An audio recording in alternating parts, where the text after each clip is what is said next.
Friends, मैं आपका Pradeep sir आपका अपने YouTube चैनल में आपका स्वागत करता हूं। आज का लेक्चर 7 पार्ट 2 वॉल्यूम 1 जो है न्यूक्लियोफिलिक सब्स्टिट्यूशन रिएक्शंस।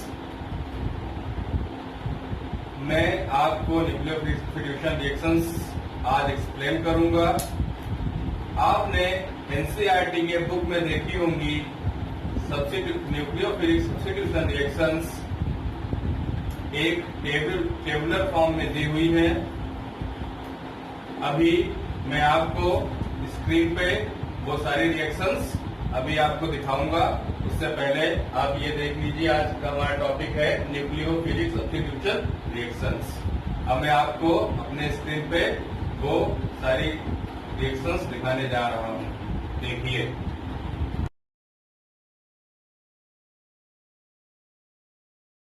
आपने जो है एक टेबल देखी जो आपकी एनसीईआरटी में दिखाई गई है। उस टेबल में जो रिएक्शंस दी गई हैं उनको मैं आने वाले लेक्चर्स में 1 बाय 1 डीपली एक्सप्लेन करूंगा। लेकिन उसको एक्सप्लेन करने से पहले आप लोगों को न्यूक्लियोफिलिक सब्स्टिट्यूशन की मैकेनिज्म समझनी पड़ेगी। तो पहले समझते हैं nucleophilic reactions. Nucleophilic reactions are classified into two types: SN1 reaction and SN2 reactions. इनका जो क्लासिफिकेशन किया गया है वो केमिकल काइनेटिक्स के रेट ऑफ रिएक्शंस के बेस्ड पे किया गया है। ठीक है, कैसे किया गया मैं आपको एक एक करके बताता हूँ। सबसे पहले नंबर 1 हम बात करेंगे by molecular nucleophilic substitution reaction, जिसे हम शॉर्ट फॉर्म में SN2 बोलते हैं। By molecular nucleophilic substitution reaction. N का मतलब है न्यूक्लियोफिलिक, S का मतलब है सब्स्टिट्यूशन और 2 का मतलब है बाई मॉलिक्यूलर। देखिए क्या होता है ये, when the rate of a nucleophilic substitution reaction depends on the concentration of both the substrate and the nucleophile, the reaction is second order and it is represented as SN2। देखिए क्या होता है कि इसमें जो रेट होता है nucleophile substitution reactions का, जो रेट होता है वो डिपेंड करता है सबस्ट्रेट और न्यूक्लियोफाइल के कंसंट्रेशन पे। यानी कि अगर इन दोनों में से किसी का भी कंसंट्रेशन कम या ज्यादा हुआ तो रिएक्शंस पे क्या हो जाएगा, रिएक्शंस पे फर्क पड़ जाएगा। तो इन दोनों का रेट जो है रिएक्शन में किस पे डिपेंड करता है, सबस्ट्रेट के कंसंट्रेशन पे और न्यूक्लियोफाइल के कंसंट्रेशन पे। और यहाँ पर जो है इसको SN2 को हम किस तरीके से जो है रिप्रेजेंट करते हैं, SN2 से रिप्रेजेंट करते हैं। और 2 का मतलब क्या है, ये सेकेंड ऑर्डर की रिएक्शन है, जिससे यहाँ पर सेकेंड ऑर्डर की रिएक्शन होने के कारण यहाँ पर इसे हम क्या करते हैं, 2 से रिप्रेजेंट करते हैं। इसीलिए इसका नाम क्या है, बाई मॉलिक्यूलर। क्या नाम है, बाई मॉलिक्यूलर। यहाँ पे देखिए rate of reaction directly proportional rate substrate and nucleophile. यहाँ पर सबस्ट्रेट क्या है, सबस्ट्रेट है एल्किल हैलाइड और न्यूक्लियोफाइल क्या है, न्यूक्लियोफाइल ही है। तो यहाँ पर जो है जो एल्किल हैलाइड है उसका ऑर्डर कितना है, 1, और जो न्यूक्लियोफाइल है उसका भी ऑर्डर कितना है, 2। तो रेट कितना हुआ, 1 + 1 इक्वल 1 + 1 2। क्या हुआ, रेट 1 + 1 2। तो इसका रेट 2 हो गया। अब हम रिएक्शन देख लेते हैं। ये एल्किल, ये क्या है, एल्किल एल्काइल क्लोराइड है जो कि एक सबस्ट्रेट है, और ये है हाइड्रोक्साइड आयन जो कि एक न्यूक्लियोफाइल है। अब यहाँ पर हमने ये देखा कि ये जो न्यूक्लियोफाइल है ये माइनस चार्ज है, क्योंकि जो न्यूक्लियोफाइल्स होते हैं वो क्या होते हैं, माइनस चार्ज भी हो सकते हैं और न्यूट्रल भी हो सकते हैं। आपको मैंने इससे पहले वाले लेक्चर में पढ़ा चुका हूँ। तो ये क्या करेगा, ये सबस्ट्रेट पे अटैक करेगा। अब ये सबस्ट्रेट पे अटैक कर रहा है। यहाँ पर मैंने जो कार्बन के चारों बॉन्ड हैं उनको अलग अलग जो है कलर स्केच करने से मैंने क्या किया है, दिखाने की कोशिश की है। अब यहाँ पर क्या होगा कि जब ये OH इसको अटैक करेगा, ठीक है, तो अब चूंकि ये पोलर बॉन्ड है, पोलर बॉन्ड में पोलरिटी आएगी, क्या आएगी, इसके ऊपर पार्शियली नेगेटिव, इसके ऊपर पार्शियली पॉजिटिव चार्ज होगा। और जो nucleophile alkyl halide alkyl chloride को अटैक करेगा वो बैक साइड से अटैक करेगा। याद रखिएगा SN2 रिएक्शंस में जब भी न्यूक्लियोफाइल का अटैक कार्बन पे होता है वो बैक साइड से होता है। अब इसने यहाँ पर इसको अटैक किया, अटैक करने के बाद देखिए यहाँ पर जो है एक तरफ बॉन्ड इससे जो है अटैच हो रहा है और दूसरी तरफ बॉन्ड क्या हो रहा है, Cl निगेटिव क्या हो रहा है, इससे डिपार्ट हो रहा है, यानी कि इससे बॉन्ड ब्रेक कर रहा है। तो इस स्टेज को हम बोलते हैं ट्रांजिशन स्टेट। क्या बोलते हैं इस स्टेट को? ट्रांजिशन स्टेट बोलते हैं। अब इस ट्रांजिशन स्टेट के बाद देखिए यहाँ पर हमें प्रोडक्ट मिल गया। प्रोडक्ट क्या मिला? मेथिल अल्कोहल, यानी कि ये OH जो था उसने यहाँ पे बॉन्ड बना लिया और जो Cl था वो क्लोराइड आयन के फॉर्म में निकल गया। और निकलने वाले को हम क्या कहते हैं? लीविंग ग्रुप कहते हैं। यानी लीविंग ग्रुप का रिमूव होना और न्यूक्लियोफाइल का अटैच होना, उससे हमें जो है सबस्ट्रेट प्रोडक्ट मिलता है जिसको हम मेथिल अल्कोहल बोलते हैं। यहां तक आपको समझ में आया? आप इसको जो है नोट कर लीजिए। इस रिएक्शन से कुछ पॉइंट्स निकल के आते हैं। ये रिएक्शन से कुछ पॉइंट्स क्या निकल के आते हैं? देखिए, नंबर 1 पॉइंट तो निकल के आता है, it is a single step reaction, यानी कि ये रिएक्शन जो है वो सिंगल स्टेप में हो रही है, एक ही इसमें हो रही है, एक ही स्टेप में कंप्लीट हो रही है। दूसरा, the nucleophile attack the two back side of carbon, यानी कि जो न्यूक्लियोफाइल है वो कार्बन के बैक साइड में अटैक करता है। ऐसा क्यों होता है कि ये बैक साइड में ही अटैक करता है, आगे से अटैक क्यों नहीं करता है? इसका रीजन ये है कि जो ये OH है ये निगेटिव, यानी कि जो न्यूक्लियोफाइल है ये निगेटिव चार्ज है। यहाँ पर Cl है वो भी पार्शली निगेटिव है, यानी कि ये भी क्या होता है, जो लीविंग ग्रुप है वो क्या है, निगेटिव है, यानी कि पार्शली निगेटिव है। तो अगर ये सामने से अटैक करेगा तो निगेटिव होने के कारण इसमें इनके बीच में क्या होगा, रिपल्सन होगा। क्या होगा? रिपल्सन। तो सामने से तो अटैक हो ही नहीं सकता है, इसीलिए ये क्या करता है, पीछे से अटैक करता है। और पीछे से जब अटैक करता है तब यहाँ पर बॉन्ड डिसअपियर हो रहा होता है और यहाँ पर बॉन्ड बन रहा होता है। यानी ट्रांजिशन स्टेट में एक टाइम ऐसा आता है जब दोनों बॉन्ड आपस में तो अटैच होते हैं, लेकिन ये क्या हो रहे थे, डिसअपियर हो रहे होते हैं और ये यहाँ पर क्या होते हैं, फॉर्म हो रहा होता है। तो तीसरा पॉइंट इससे क्या निकल के आता है? तीसरा पॉइंट ये निकल के आता है, in this reaction no intermediate form, यानी कि कोई भी इंटरमीडिएट इसमें फॉर्म नहीं होता। हाँ, यहाँ पर ट्रांजिशन स्टेट आती है लेकिन ये कोई इंटरमीडिएट नहीं है, ठीक है। इसमें जो है क्या होता है कि एक ही स्टेप में हो जाता है, कोई इंटरमीडिएट फॉर्म नहीं होता, क्योंकि यहाँ पर इंटरमीडिएट कार्बोकैटायन फॉर्म हो सकता था लेकिन नहीं। क्यों? क्योंकि एक ही समय में क्या हो रहा है, एक ही टाइम पे यहाँ पर बॉन्ड फॉर्म हो रहा है और एक ही टाइम पे बॉन्ड क्या हो रहा है, डिसअपियर हो रहा है। तो इसको ट्रांजिशन स्टेट बोलते हैं, ना कि इंटरमीडिएट स्टेट। इसका ध्यान रखिएगा। फिर बात कर लेते हैं जो हमारा सबस्ट्रेट है उसके कॉन्फ़िगरेशन की। The configuration of carbon atom under attack inverts rather like an umbrella blown inside out. The change in configuration is called Walden inversion. तो यहाँ पर कॉन्फ़िगरेशन क्या होता है, ये आप हमारे स्क्रीन पे देख पा रहे होंगे, आपके एनसीईआरटी के बुक में दिया हुआ है, आप उसको स्क्रीन पे देखिए।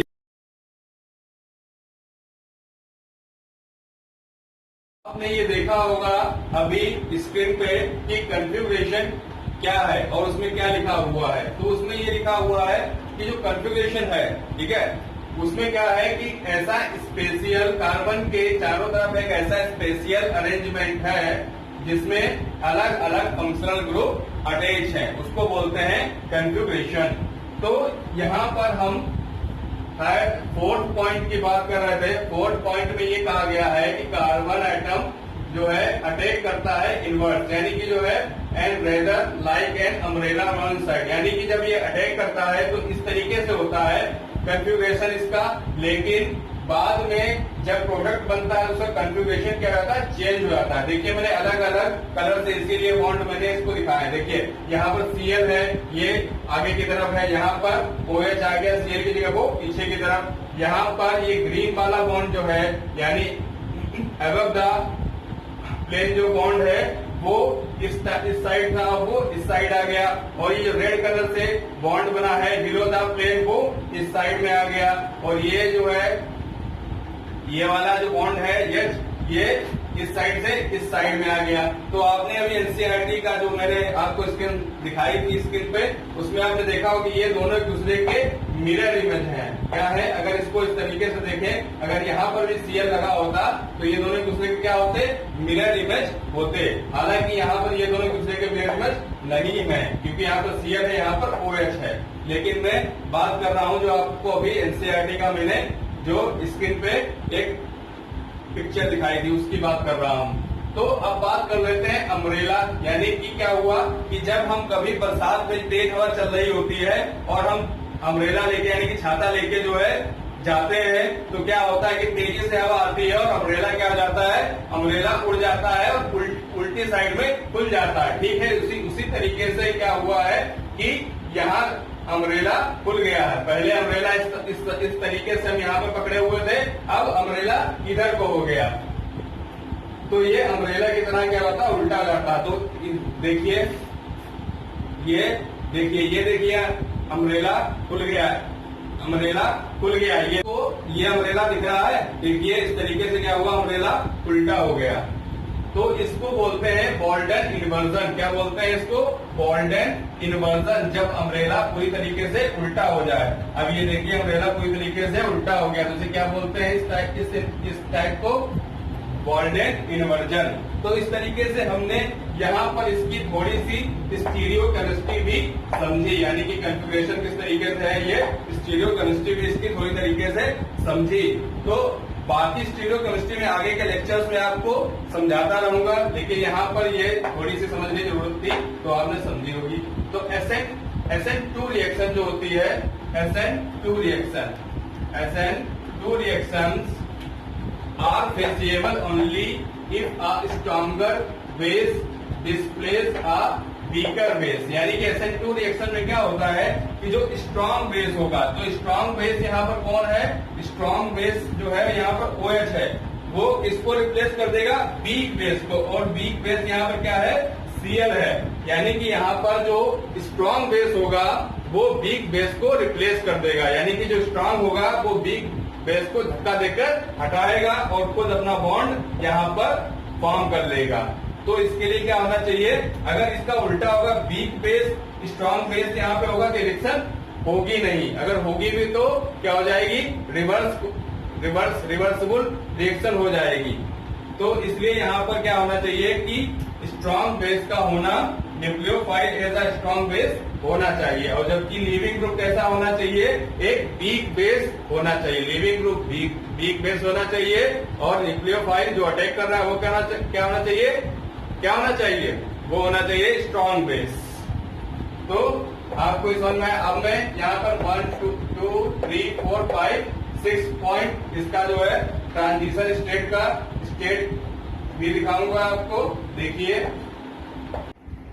तो नेक्स्ट पॉइंट है SN2 reaction are exothermic nature, यानी कि इसकी जो रिएक्शन होती है वो कैसी होती है, एक्सोथर्मिक नेचर की होती है। तो इसका जो है ट्रांजिशन स्टेट का मतलब जो है इसका ग्राफ देखिए क्या हो रहा है इसमें। यहाँ पर हमने रिएक्टेंट्स लिए थे और एक स्टेट ऐसी आई जहाँ पर ट्रांजिशन स्टेट में जो है क्या हुआ, प्रोडक्ट यहाँ पे चेंज हो रहा है, ट्रांजिशन स्टेट में आ गया और फिर फाइनली हमें क्या मिल गया, प्रोडक्ट मिल गया। अब यहाँ से यहाँ तक में जो क्या हुआ है, यहाँ तक में क्या हो रहा है, हमें ग्राफ में देख के पता चल रहा है कि यहाँ पे एनर्जी जो है क्या है, इससे ज्यादा हमें जब प्रोडक्ट रिएक्टेंट के समय जितनी एनर्जी थी प्रोडक्ट समय उससे ज्यादा मिली है। ग्राफ को देख के पता चल रहा है। तो इससे हमें क्या पता चला कि एनर्जी निकल रही है, एनर्जी क्या हो रही है, रिलीज हो रही है। जब एनर्जी रिलीज होती है तब कैसी रिएक्शंस होती है, तो रिएक्शन एक्सोथर्मिक टाइप की होती है। तो इसका जो है ग्राफ आपको समझ में आया होगा और ये भी समझ में आया एक्सोथर्मिक नेचर की होती है। अब आप इसको नोट कर लीजिए। ये बात कर लेते हैं relative reactivities of alkyl halides in SN2 reactions. तो इसका ऑर्डर क्या होगा, the order of reactivity is, तो सबसे ज्यादा रिएक्टिव होगा मेथिल हैलाइड, उससे कम प्राइमरी हैलाइड, फिर सेकेंडरी हैलाइड और सबसे लीस्ट रिएक्टिव जो होगा वो होगा टर्सरी हैलाइड्स। यानी कि सबसे क्या होगा CH3 सबसे ज्यादा, फिर उसके बाद फर्स्ट डिग्री, फिर उसके बाद सेकेंड डिग्री और फिर सबसे लीस्ट क्या होगा थर्ड डिग्री। तो यहाँ पर the methyl halides most reactive, जो मेथाइल हैलाइड्स है वो क्या है, मोस्ट रिएक्टिव है। और and tertiary halide are least reactive due to the steric hindrance, यानी जो टर्सरी हैलाइड्स है वो लीस्ट रिएक्टिव है। इसका रीजन क्या है, ड्यू टू स्टेरिक हिंड्रेंस, यानी यहाँ पर जो है स्टेरिक हिंड्रेंस जितनी ज्यादा होगी उतना जो है क्या होगा, न्यूक्लियोफाइल को प्रॉब्लम होगी। देखिए, due to steric hindrance of the alkyl group the nucleophile find it more difficult to attack the carbon carrying hydrogen. इसका मतलब क्या हुआ कि स्टेरिक हिंड्रेंस का मतलब होता है कि भीड़ भाड़ ज्यादा होना, यानी जहां पर भीड़ भाड़ ज्यादा होगी वहां पर न्यूक्लियोफाइल को कार्बन तक पहुंचने में, ठीक है, जो वो कार्बन जो हाइड्रोजन को कैरी किए हुआ है वहां तक पहुंचने में उस पर जो है अटैक करने में क्या आएगी, प्रॉब्लम आएगी। देखिए कैसे, इसमें देखिए जरा, यहाँ पर देखिए भीड़ भाड़ कम है, H एटम ही है, H एटम वैसे भी बहुत छोटा होता है, तो न्यूक्लियोफाइल आराम से यहाँ पर अटैक कर लेगा। तो लीस्ट क्राउड है, यानी कि यहाँ पे भीड़ कम है तो मोस्ट रिएक्टिव होगा। फिर उसके बाद देखिए यहाँ पर एथाइल में क्या हुआ, ये 1 डिग्री है तो यहाँ पर एक जो है CH3 ग्रुप बढ़ गया। CH3 ग्रुप यानी कार्बन खुद एक हाइड्रोजन से बड़ा, यानी इस हाइड्रोजन से बड़ा मॉलिक्यूल है, साथ में 3 हाइड्रोजन भी लिए हुए हैं, तो न्यूक्लियोफाइल को थोड़ी दिक्कत होगी। अब यहाँ पर आइसोप्रोपाइल यानी कि 2 मेथिल ग्रुप यहाँ पर क्या हो गए हैं, 2 मेथिल ग्रुप यहाँ पर बढ़ गए, एक तो ये और दूसरा ये। अब ये 2 बल्की ग्रुप यानी कि भारी ग्रुप यहाँ पे लग गए हुए हैं, तब न्यूक्लियोफाइल को यहाँ तक पहुंचने में और प्रॉब्लम आएगी। और टर्सरी थर्ड ब्यूटाइल में क्या होगा कि 3 यानी कि 3 डिग्री कार्बन है ये जो X को कैरी किया है, तो यहाँ पर जो है 3 बल्की ग्रुप लग गए हैं। कैसे ग्रुप, बल्की यानी कि भारी ग्रुप लग गए हैं, और यहाँ पर इसको कार्बन तक पहुंचने में न्यूक्लियोफाइल को बहुत प्रॉब्लम आएगी। अब जब यहाँ पर ये जो है इससे के पास पहुंच ही नहीं पाएगा तो रिएक्ट कैसे करेगा, तो सबसे ज्यादा रिएक्टिविटी किसकी होगी, मेथाइल की, फिर एथाइल की, फिर आइसोप्रोपाइल की और फिर टर्सरी ब्यूटाइल की। यानी कि सबसे ज्यादा रिएक्टिव कौन सा होगा, मेथिल, फिर 1 डिग्री, उससे कम कौन होगा 1 डिग्री, उससे कम 2 डिग्री और सबसे कम 3 डिग्री। यहाँ पे देखिए मैंने लिखा है मोस्ट क्राउडेड, यानी यहाँ पर भीड़ ज्यादा है और लेस रिएक्टिव। तो यहाँ पर क्या है, लेस रिएक्टिव है। अब मैं आपको मैंने आपको पता नहीं, मैंने पूरी कोशिश की अच्छे से बनाने के लिए, लेकिन पता नहीं कैसे अच्छे से बना पाया या नहीं बना पाया, इसीलिए मैं आपको स्क्रीन पे एनसीईआरटी का दिया हुआ फिगर भी दिखाना चाह रहा हूं, जिससे आप उसको अच्छे से समझ लें।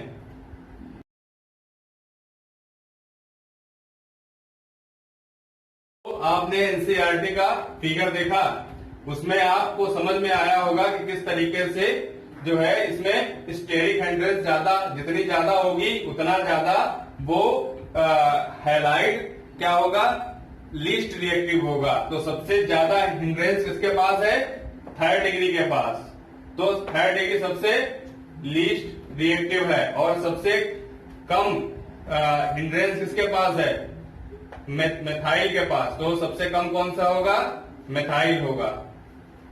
ठीक है, ये आपको समझ में आया होगा। आप इसको नोट कर लीजिए, इसको आप नोट कर लीजिए।